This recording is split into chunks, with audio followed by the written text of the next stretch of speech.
Olá, pessoal! Bem-vindos a mais um mergulho profundo no nosso material de hoje. Imagina só a facilidade de ir ali num posto de saúde e receber atendimento de graça. É algo tão presente no nosso dia a dia, né? Mas e se a gente pensar que isso, na verdade, é o resultado de uma batalha épica de meio milênio? Pois é. Hoje, a gente vai explorar como o cuidado com a vida e o bem-estar aqui no Brasil evoluiu ao longo de impressionantes 500 anos. A gente vai ver como a saúde saiu de um cenário onde a assistência médica era um luxo extremamente restrito até se transformar em um direito universal garantido pela nossa Constituição. Bom, para a gente entender isso direito, nosso roteiro de hoje vai passar voando por 6 fases principais. A gente começa nas origens da saúde pública, passa pela Era da República, entra na Era da Previdência, atravessa o período de ditadura e crise, entende a reforma sanitária e finalmente chega à criação do SUS. Vamos lá? Então, começando do começo. Parte 1. Origens da saúde pública e como tudo isso iniciou aqui no Brasil. Voltando lá para os primeiros dias do Brasil colônia, o conceito de saúde pública, ele simplesmente não existia. Entre a chegada dos europeus lá nos anos 1500 até o século XIX, a gente tem um vácuo colossal de políticas públicas. A saúde das pessoas estava muito, mas muito longe de ser uma preocupação ou uma responsabilidade do Estado. Na prática, a sobrevivência dependia puramente da caridade e daquele conhecimento empírico passado de geração em geração. Como não existiam hospitais ou médicos financiados pelo governo, o cuidado do dia a dia ficava nas mãos das populações indígenas, que tinham um domínio absurdo da botânica local, e também de figuras religiosas como monges e jesuítas. Basicamente, a cura era uma mistura de muita fé e de ervas nativas.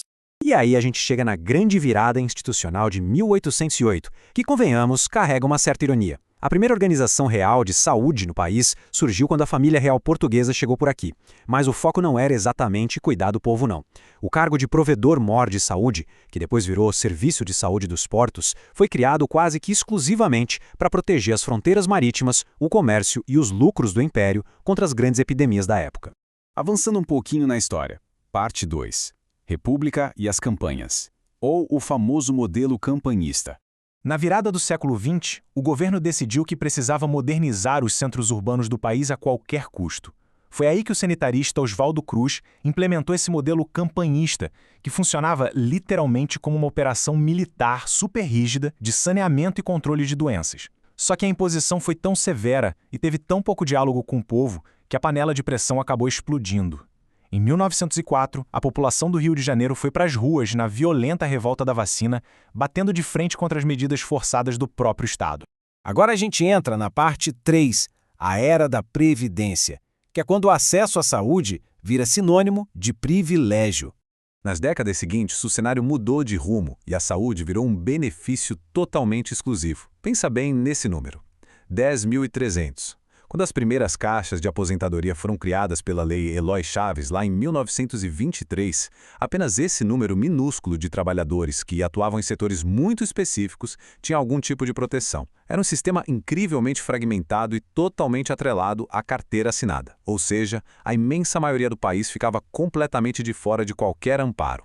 E a máquina pública, claro, caminhava a passos muito lentos. Foi só em 1953 que o Estado passou a reconhecer, de um jeito um pouco mais claro, que tinha o dever de focar na medicina preventiva e aí sim estabeleceu o Ministério da Saúde. Inclusive, uma curiosidade genial dessa época é a regra que obrigou a colocar iodo no sal de cozinha para evitar a doença do bóstio. Uma norma simples, super barata, mas revolucionária em termos de defesa sanitária e que faz diferença na mesa da nossa população até os dias de hoje.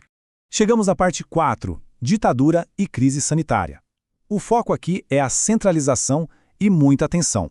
Pulando para o período entre 1964 e 1985, o regime militar buscou centralizar fortemente o poder em todas as áreas. Na saúde, isso significou que, em 1966, os vários antigos institutos que eram dispersos pelo país foram engolidos por uma única e gigantesca entidade do governo, o INPS. A partir daquele momento, todo o dinheiro, toda a administração e os benefícios saíam de um único cofre fechado, lá em Brasília.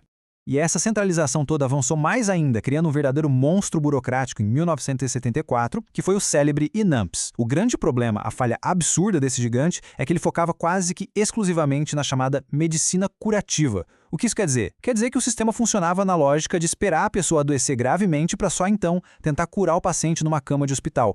É uma abordagem totalmente insustentável e muito, muito cara.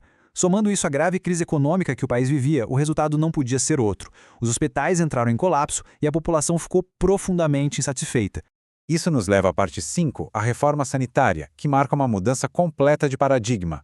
Aquele colapso do sistema antigo forçou a gente a ter uma verdadeira revolução de ideias. De um lado, a gente tinha a ruína total daquele modelo excludente do INAMPS, que só tratava os sintomas de uma sociedade que já estava doente. Do outro, uma faísca global começou a transformar as coisas. A Conferência de Alma-Ata, em 1978, chocou o mundo inteiro ao declarar que a saúde não é só a ausência de doença no corpo, mas sim um estado completo e fundamental de bem-estar físico, mental e social, com um foco enorme na atenção primária. Foi super inspirada por esse movimento global que a reforma sanitária brasileira dos anos 80 tomou forma. E não foi um ato isolado de políticos engravatados em Brasília. Foi uma mobilização super orgânica da sociedade civil mesmo. Ela operou como uma verdadeira onda em 3 etapas fundamentais. Primeiro, na etapa teórica, intelectuais construíram novas bases sobre o que era o cuidado de verdade. Depois, no nível ideológico, o movimento transformou a consciência da população. E, por fim, na etapa política, eles forçaram, na prática, uma ruptura gigantesca nas relações sociais e de poder do país.